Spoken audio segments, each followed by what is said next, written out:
তো নিজে স্বীকার করেছেন জিনিসটা। একজন মানুষ যখন স্বীকার করে তার দোষটা হয়েছে, তিনি ক্ষমা চাইলো, তার দোষটা কিন্তু দোষই থেকে যায়। তাহলে তো বলতে হবে সমস্ত দোষ করে ক্ষমা চেয়ে নিলে সেটা তাহলে মাফ হয়ে যায়, তা তো নয়। একটা মিনিমাম পিউনিটিভ মেজার তার থাকতেই হবে। একদম হয় হাতে থাপ্পড় নাহলে পায়ে জুতো। তারপর যদি ফেডারেশন এসে বলে শিল্পী আমার টেকনিশিয়ান, তখন ফেডারেশনের সাথে উল্টো দিকে বসবো, তখন মেয়েটাও দেখবে আর আমি আছি আর পেছনে হাজার আছে।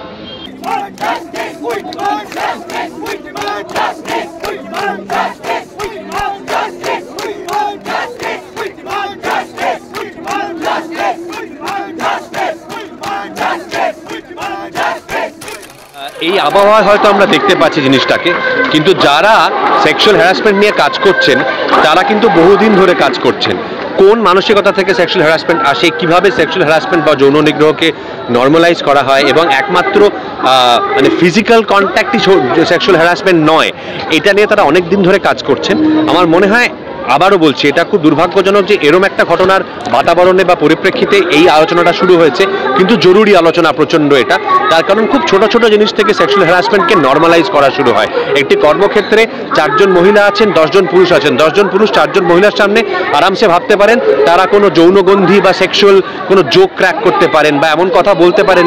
সবাই আপনারা এখানে প্রচুর মহিলা আছেন, আপনারা সকলে এটা ফেস করেন আমার ধারণা, এবং আপনাদের কাছে এক্সপেক্ট করা হয় যে আপনারা এটা মেনে নেবেন বা তার সঙ্গে হাসবেন, এবং আপনাদের একবারও জিজ্ঞেস করা হয় না যে এই সরি ভাই তোমাদের সামনে এটা বলবো কি, বা এটা এইখান থেকে নর্মালাইজেশনটা শুরু হয় সেক্সুয়াল অফেন্সের। তো এই আলোচনাগুলো ভীষণভাবে প্রয়োজনীয় আলোচনা। এই কোড অফ কন্ডাক্ট এখানে খুব স্ট্রিক্টলি ফলো করা দরকার, এবং এই আলোচনাটা যে শুরু হয়েছে সেটা অত্যন্ত ওয়েলকাম একটা স্টেপ বলে আমি মনে করি। ওনার প্রতি সম্পূর্ণ সম্মান জানিয়েই বলছি ওনার বক্তব্যের প্রতি, যে উনি যেখানে ওনার নিজের দোষটি স্বীকার করেছেন, সেখানে আমাদের তরফে, আমাদের পরিচালকদের কমিউনিটির তরফে যেটা মিনিমাম ন্যূনতম যেটা আমরা করতে পারি সেটা হচ্ছে ওনাকে সাসপেন্ড করা। সেখানে ওনার কথা শোনার খুব একটা প্রশ্ন আসছে বলে আমার মনে হয় না, যে তার কারণ উনি নিজে লিখিত অর্থে, লিখিত চেহারায় উনি স্বীকার করেছেন নিজের দোষটা। যতদিন জিনিসটা শুনানির অধীন ছিল ততদিন আমরা কিছু করিনি, কারণ আমাদের জানতে হতো যে ব্যাপারটা আসলে কি হয়েছে। বাট উনি তো নিজে স্বীকার করেছেন জিনিসটা। একজন মানুষ যখন স্বীকার করে তার দোষটা হয়েছে, তিনি ক্ষমা চাইলো, তার দোষটা কিন্তু দোষই থেকে যায়। তাহলে তো বলতে হবে সমস্ত দোষ করে ক্ষমা চেয়ে নিলে সেটা তাহলে মাফ হয়ে যায়, তা তো নয়। একটা মিনিমাম পিউনিটিভ মেজার তার থাকতেই হবে, একটা মিনিমাম শাস্তিমূলক ব্যবস্থা থাকতে হবে। সেইখান থেকে এটা একটা স্বতঃস্ফূর্ত সিদ্ধান্ত ওনাকে সাসপেন্ড করার। এটা ছাড়া আর কোনো মেজার নেওয়া যেত বলে আমার মনে হয় না। এতদিনও বলতো, যার কথা তোমরা বলছো তার এগেইনস্ট আগেও অ্যালিগেশন ছিল, বলে সবাই যে বলতে চায় সে নিশ্চয়ই বলে, আগেও বলে, এখনো বলে, পরেও বলবে। কিন্তু অনেকেই আছে বলতে চায় না, সবাই যে যার মতন করে অ্যাকচুয়ালি ডিল করে, যে যার ডিল করে মানে আমি হচ্ছে সমস্যাটাকে ডিল করে। তো কিন্তু উঠে আসছে কথা এখন, তার সাথে তিলোত্তমার জন্য সবাই প্রতিবাদ করছে, সেইটা জুড়লে ঠিক হবে না। হ্যাঁ, মানে সবকিছু তো মানে ভালো দিকও আছে, যে মুখোশগুলো আস্তে আস্তে খসে পড়ছে সেটা দেখে খুব ভালো লাগছে। আমি জানি না, আমার মনে হয় ওনাদের ইমিডিয়েটলি খুব মানে হেল্পের দরকার, ওনাদের মানসিক অবস্থা একদম ঠিক নেই, খুবই কষ্ট লাগে আমার ওনাদের জন্য। যারা আমি জানি না কোন মানসিক পরিস্থিতিতে মানুষ সব কথা বলতে পারে, but I really feel pity for them.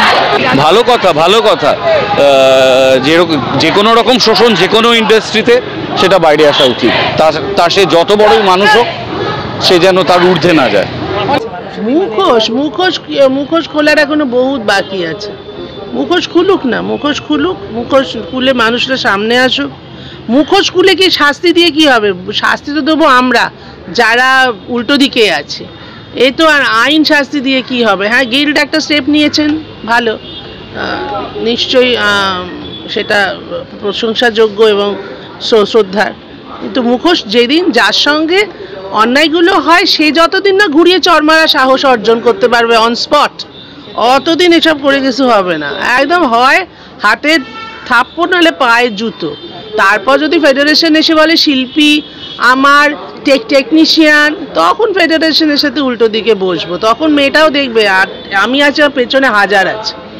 এই বিষয়টা নিয়েও হবে, ওই বিষয়টা নিয়েও হবে, কিন্তু আগে এটা আমাদের ফার্স্ট প্রায়োরিটি। এটা আমরা এটা নিয়ে লড়ছি এখন। অন্য যত দিকে আমাদের মুড ডাইভার্ট করা হবে তত দিকে আমরা মুড দিতে পারবো না। এটা নিয়ে হবে, এটাও আলোচ্য বিষয়, এটাও আলোচনায় আসবে, খুব শীঘ্রই আসবে। এই জিনিসটা আগে সমাপ্ত হোক, তারপর আসবে। Thank you.